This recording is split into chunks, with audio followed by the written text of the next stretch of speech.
Hello everyone, आज हम पढ़ने वाले हैं अल्टरनेटिंग एंगल थ्योरम। जो अल्टरनेटिंग एंगल फॉर्म होते हैं टू पैरेलल लाइन में, जैसे कि बी और डी और बी। यहाँ पे दो पैरेलल लाइन है, इसमें बी और डी अल्टरनेटिंग एंगल है, ये दोनों इक्वल रहते हैं। ये थ्योरम हमें प्रूव करना है, इसलिए हम पहले यहाँ पे हमें थ्योरम का स्टेटमेंट दिया हुआ है। हम थ्योरम का पहले स्टेटमेंट पढ़ लेते हैं।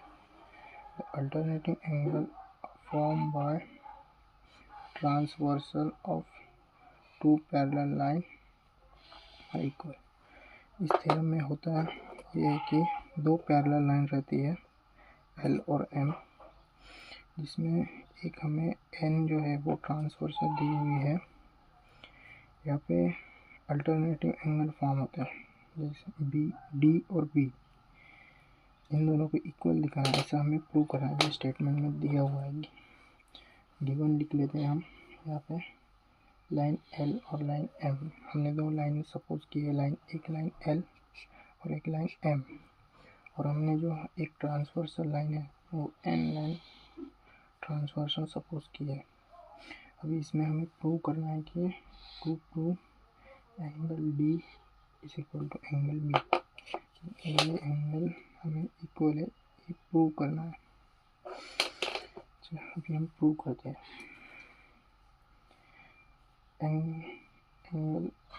एंगल डी और एंगल सी, ये दोनों एंगल जो है इनका अगर हम प्लस करते हैं तो 180 आएगा।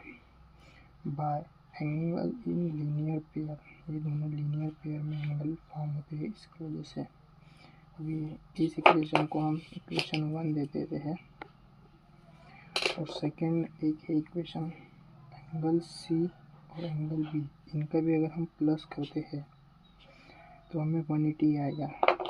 By property of interior angles of parallel line, इस प्रॉपर्टी की मदद से हम ये लिख सकते हैं कि ये 180 आएगा। इसे भी हम इक्वेशन 2 दे देते हैं।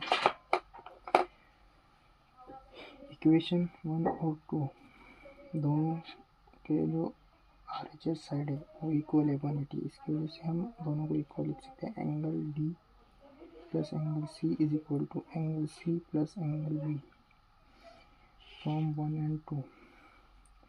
यहाँ पे सी जो है एंगल सी है वो दोनों तरफ सेम है, इसलिए हम उसे एलिमिनेट करते हैं, और angle D is equal to angle B, ये हमारा हेंस प्रूव हो जाता है।